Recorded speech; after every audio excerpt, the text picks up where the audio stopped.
Hello नमस्कार, स्वागत है आपका अपने चैनल टॉप हिंदी क्लासेस में। आज हम लोग देखने वाले हैं हिंदी से संबंधित 25 महत्वपूर्ण प्रश्न जो आने वाले किसी भी एग्जाम के लिए महत्वपूर्ण है। आप लोग वीडियो को शुरू से अंत तक देखें और चैनल पर नए हो तो प्लीज़ चैनल को सब्सक्राइब कर लें। देखते हैं क्वेश्चन नंबर 1। कौन से स्वर परस्पर सवर्ण होते हैं?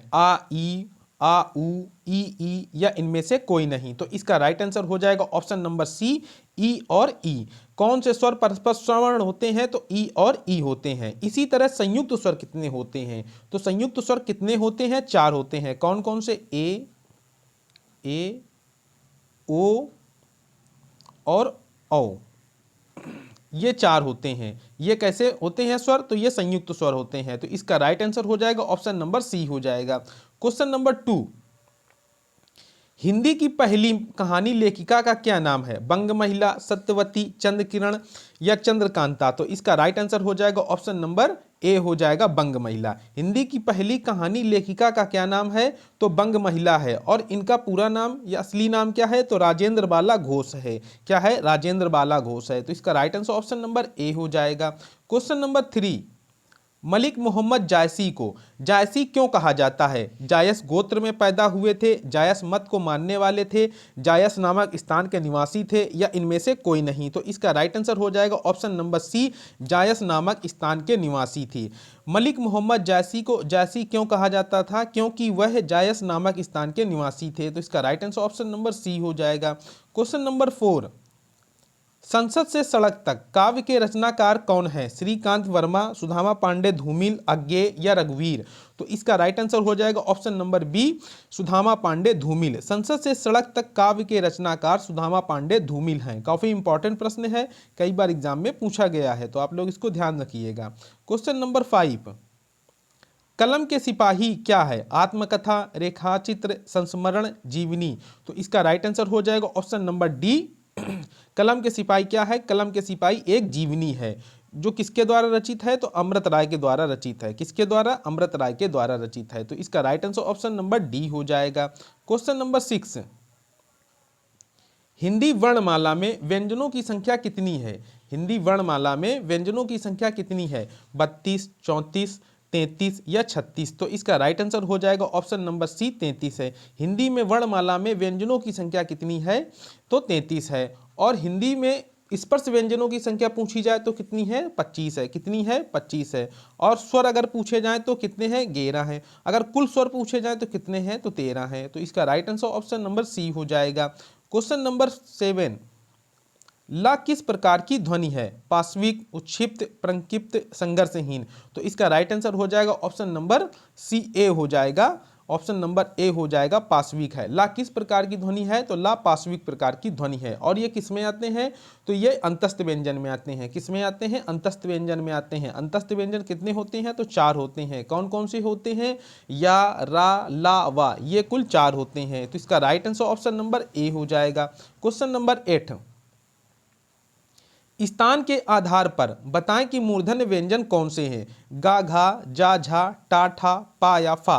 तो इसका राइट आंसर हो जाएगा ऑप्शन नंबर सी, टा और ठा। स्थान के आधार पर मूर्धन्य व्यंजन कौन कौन से हैं? तो टा, ठा, डा, ढ़ा, अड़ा, ये कुल 5 होते हैं। तो इसका right answer option number C हो जाएगा। क्या हो जाएगा? सी हो जाएगा।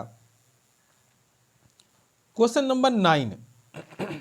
निम्न में से कौन महाप्राण वर्ण है? कौन महाप्राण वर्ण है? खा, गा, का, गा, टाड़ा, ता या दा। तो इसका राइट आंसर हो जाएगा ऑप्शन नंबर ए, खा, गा और खा और घा। कौन कौन से हैं? खा और घा है। तो इसका right answer option number A हो जाएगा। महाप्राण किसे कहते हैं? महाप्राण किसे कहते हैं? हर वर्ग का दूसरा और चौथा व्यंजन। हर वर्ग का दूसरा और चौथा व्यंजन। जैसे का, खा, गा, घा और अड़ा। तो हमने अभी क्या बताया है कि हर वर्ग का दूसरा और चौथा। तो दूसरा ये हो गया और चौथा ये हो गया। ये दोनों क्या है? तो ये दोनों महाप्राण है। तो इसका right answer option number A हो जाएगा। Question number 10। प्रत्युपकार का सही संधि विच्छेद क्या है? तो इसका राइट आंसर हो जाएगा ऑप्शन नंबर सी, प्रति प्लस उपकार। प्रत्युपकार का सही संधि विच्छेद क्या है? प्रति उपकार है। प्रति उपकार है जो ई और उ के से मिलकर बनेगी, इससे मिलकर बनेगी। तो इसका right answer option number C हो जाएगा। Question number 11। गायक का सही संधि विच्छेद क्या है? गा प्लस अक, गै प्लस अक, गे प्लस अक या गै प्लस यक। तो इसका राइट आंसर हो जाएगा ऑप्शन नंबर बी, गै प्लस अक। गायक का सही संधि विच्छेद क्या है? गै प्लस अक हो जाएगा। और इसमें कौन सी संधि है? तो इसमें अयादि संधि है। इसमें कौन सी संधि है? तो इसमें अयादि संधि है। ये किसके अंतर्गत आते हैं? तो ये स्वर संधि के अंतर्गत आते हैं। किसके अंतर्गत आते हैं? तो स्वर संधि के अंतर्गत आते हैं। स्वर संधि के अंतर्गत कितने आते हैं? तो 5 भेद आते हैं। कौन कौन से? दीर्घ संधि, गुण संधि, वृद्धि संधि, यण संधि और अयादि संधि। तो इसका राइट आंसर हो जाएगा ऑप्शन नंबर बी हो जाएगा। क्वेश्चन नंबर 12, चंद्रोदय में प्रयुक्त संधि का क्या नाम है? गुण संधि, यण संधि, वृद्धि संधि या दीर्घ संधि। तो इसका राइट आंसर हो जाएगा ऑप्शन नंबर बी, गुण संधि। चंद्रोदय में प्रयुक्त संधि का क्या नाम है? गुण संधि है। इससे क्या बन जाएगा? चंद्र प्लस उदय हो जाएगा। क्या हो जाएगा? चंद्रोदय, चंद्र प्लस उदय हो जाएगा। तो इसका right answer option number B हो जाएगा। क्वेश्चन नंबर 13, शुद्ध वर्तनी का चयन कीजिए। ज्येष्ठ की शुद्ध वर्तनी बताना है। तो इसका राइट आंसर हो जाएगा ऑप्शन नंबर डी, ज्येष्ठ। ये शुद्ध हो जाएगा। ये गलत, ये भी गलत और ये भी गलत। ये इसकी वर्तनी शुद्ध हो जाएगी। तो इसका right answer option number D हो जाएगा। क्वेश्चन नंबर 14, शुद्ध वर्तनी का चयन कीजिए। श्रृंगार की शुद्ध वर्तनी बताना है। श्रृंगार की शुद्ध वर्तनी बताना है। तो इसका राइट आंसर हो जाएगा, एक मिनट जी, श्रृंगार की शुद्ध वर्तनी बताना है। तो इसका राइट आंसर हो जाएगा ऑप्शन नंबर बी, श्रृंगार। ये इसकी शुद्ध वर्तनी हो जाएगी, शुद्ध वर्तनी। हालांकि इसकी शुद्ध वर्तनी तो ये होगी श्रृंगार, ये इसकी शुद्ध वर्तनी होगी। तो इसका right answer option number B हो जाएगा। क्या हो जाएगा? बी हो जाएगा। बी के स्थान पर आप लोग इसको कर लीजिएगा। क्वेश्चन नंबर 15, भारतीय समाज का पुनरुत्थान शिक्षा के विकास से ही संभव है। यहां पर पुनरुत्थान की शुद्ध वर्तनी बताना है। तो इसका राइट आंसर हो जाएगा ऑप्शन नंबर बी, पुनरुत्थान। ये यहां पर इसकी शुद्ध वर्तनी हो जाएगी। भारतीय समाज का पुनरुत्थान शिक्षा के विकास से ही संभव है, ये इसकी वर्तनी शुद्ध हो जाएगी। तो इसका right answer option number B हो जाएगा। क्वेश्चन नंबर 16, लेखक शब्द के अंत में कौन सा प्रत्यय लगा हुआ है? का, इक, आक या अक। तो इसका राइट आंसर हो जाएगा ऑप्शन नंबर डी, अक। लेखक शब्द के अंत में कौन सा प्रत्यय लगा हुआ है? तो अक प्रत्यय लगा हुआ है। तो इस तरह right answer option number D हो जाएगा। क्वेश्चन नंबर 17, स्पर्श शब्द को विलोम बनाने के लिए किस उपसर्ग का प्रयोग होगा? नी, अनु, आ या कु। तो इसका राइट आंसर हो जाएगा ऑप्शन नंबर सी, आ। स्पर्श शब्द को विलोम बनाने के लिए किस उपसर्ग का प्रयोग होगा? आ का प्रयोग होगा, क्योंकि आ स्पर्श हो जाएगा। क्या हो जाएगा? आ स्पर्श हो जाएगा। तो इसका right answer option number C हो जाएगा। क्वेश्चन नंबर 18, दिए हुए शब्दों में कौन भिन्न अर्थ वाला शब्द है? तुरंग, मृगेंद्र, मृगराज या व्याघ्र। तो इसका राइट आंसर हो जाएगा ऑप्शन नंबर ए, तुरंग। तुरंग यहाँ पर भिन्न अर्थ वाला है। मृगेंद्र, मृगराज और व्याघ्र ये सभी एक अर्थ वाले हैं। इसका अर्थ क्या होता है? तो शेर होता है। क्या होता है? शेर होता है, या ये शेर के पर्यायवाची हैं। किसके? शेर के पर्यायवाची हैं। शेर के पर्यायवाची कौन कौन से होते हैं? तो केहरी, केसरी, वनराज, सिंह, शार्दुल, हरि, मृगराज। ये सभी किसके पर्यायवाची होते हैं? तो ये सभी शेर के पर्यायवाची होते हैं। तो इसका right answer option number A हो जाएगा। क्वेश्चन नंबर 19, निधन का पर्यायवाची क्या है? दियावसान, देहावसान, देहांतर या आमरण। तो इसका राइट आंसर हो जाएगा ऑप्शन नंबर बी, देहावसान। निधन का पर्यायवाची क्या है? तो निधन का पर्यायवाची देहावसान है। क्या है? देहावसान है। मतलब ये मृत्यु के पर्यायवाची है। मृत्यु के पर्यायवाची कौन कौन से होते हैं? तो निधन, मरण, मौत, देहांत, देहावसान, पंचत्व, इंतकाल, काशीवास, गंगा लाभ, स्वर्गवास या निर्वाण। ये सभी किसके पर्यायवाची होते हैं? तो ये सभी मृत्यु के पर्यायवाची होते हैं। तो इसका right answer option number B हो जाएगा। क्वेश्चन नंबर 20, निम्न में से कौन सा विकल्प किरण का पर्यायवाची नहीं है? अंशु, प्रकाश, रश्मि या मयूख। तो इसका राइट आंसर हो जाएगा ऑप्शन नंबर क्या हो जाएगा? बी हो जाएगा, प्रकाश। प्रकाश किरण का पर्यायवाची नहीं है। अंशु, रश्मि, मयूख ये सभी किसके पर्यायवाची हैं? तो ये सभी किरण के पर्यायवाची हैं। किसके पर्यायवाची हैं? किरण के पर्यायवाची हैं। तो इसका राइट आंसर ऑप्शन नंबर क्या हो जाएगा? बी हो जाएगा। क्या हो जाएगा? बी हो जाएगा। इसी तरह कोयल के पर्यायवाची बहुत पूछे जाते हैं, तो हम लोग कोयल के बता देते हैं। कोयल का पर्यायवाची पिक, वसंत दूत, कोकिला, प्रभूत, कोयल ये सभी किसके पर्यायवाची हैं? तो ये सभी कोकिल के पर्यायवाची हैं या कोयल के पर्यायवाची हैं। तो इसका right answer option number B हो जाएगा। क्वेश्चन नंबर 21, अलंकेश किसका पर्यायवाची शब्द है? बादल का, कल्पवृक्ष का, कुबेर का या चपला का? तो इसका राइट आंसर हो जाएगा ऑप्शन नंबर सी, कुबेर का। अलंकेश किसका पर्यायवाची है? अलंकेश कुबेर का पर्यायवाची है। किसका?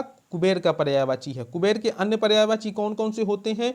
तो अनद, यशराज, धनाधिप, किन्नरेश, राजराज, ये सभी किसके पर्यायवाची हैं? तो कुबेर के पर्यायवाची हैं। तो इसका right answer option number C हो जाएगा। क्वेश्चन नंबर 22, किसी व्यक्ति, वस्तु, स्थान, प्राणी या भाव का बोध कराने वाले शब्द को क्या कहते हैं? संज्ञा, सर्वनाम, विशेषण, विशेष या विशेष। तो इसका राइट आंसर हो जाएगा ऑप्शन नंबर ए, संज्ञा कहते हैं। किसी व्यक्ति, वस्तु, स्थान, प्राणी या भाव का बोध कराने वाले शब्द को क्या कहते हैं? शब्द को हम लोग संज्ञा कहते हैं। तो इसका right answer option number A हो जाएगा। और सर्वनाम किसे कहते हैं? संज्ञा के स्थान पर प्रयुक्त होने वाले शब्दों को सर्वनाम कहते हैं। जैसे मैं, तुम, हम, वे, आप, ये सभी शब्द क्या हैं? ये सभी शब्द सर्वनाम हैं। तो और विशेषण किसे कहते हैं? तो संज्ञा या सर्वनाम की विशेषता बतलाने वाले शब्दों को क्या कहते हैं? विशेषण कहते हैं। क्या कहते हैं? विशेषण कहते हैं। तो इसका right answer option number A हो जाएगा। क्वेश्चन नंबर 23, निम्न में से एक शब्द पुल्लिंग है, उसे चुनिए। बुढ़ापा, जड़ता, घटना, दया। तो इसका राइट आंसर हो जाएगा ऑप्शन नंबर ए, बुढ़ापा। ये क्या है? ये पुल्लिंग शब्द है। और ये जड़ता, घटना या दया, ये सभी कैसे शब्द हैं? तो ये सभी स्त्रीलिंग है। तो इसका right answer option number A हो जाएगा। क्वेश्चन नंबर 24, हे प्रभु मेरी इच्छा पूर्ण करो, इसमें कारक का सही भेद पता करें। अधिकरण कारक, संबंध कारक, संबोधन कारक या अपादान कारक। तो इसका राइट आंसर हो जाएगा ऑप्शन नंबर सी, संबोधन कारक। हे प्रभु मेरी इच्छा पूर्ण करो, इसमें कौन सा कारक है? तो संबोधन कारक है। और इसमें संबोधन का चिन्ह भी है, तो इससे आप भी पहचान सकते हैं। और हिंदी में कारक कितने होते हैं? तो हिंदी में कारक 8 होते हैं। कितने होते हैं? 8 होते हैं। तो इसका right answer option number C हो जाएगा। क्वेश्चन नंबर 25, और ये वीडियो का लास्ट प्रश्न है, सच्चरित्र किस मूल शब्द से बना है? सच्चरित्र, चरित्र, चरित्रता या सच्चरित्र। तो इसका राइट आंसर हो जाएगा ऑप्शन नंबर बी, चरित्र। सच्चरित्र किस मूल शब्द से बना है? तो चरित्र से बना है। तो इसका right answer option number B हो जाएगा। ये वीडियो का लास्ट प्रश्न था। इस वीडियो में अभी हम लोगों ने हिंदी से संबंधित 25 महत्वपूर्ण प्रश्नों को हल किया है। वीडियो अच्छा लगा हो तो प्लीज़ चैनल को लाइक तथा शेयर कर दें। मिलते हैं नेक्स्ट वीडियो में। Thanks for watching.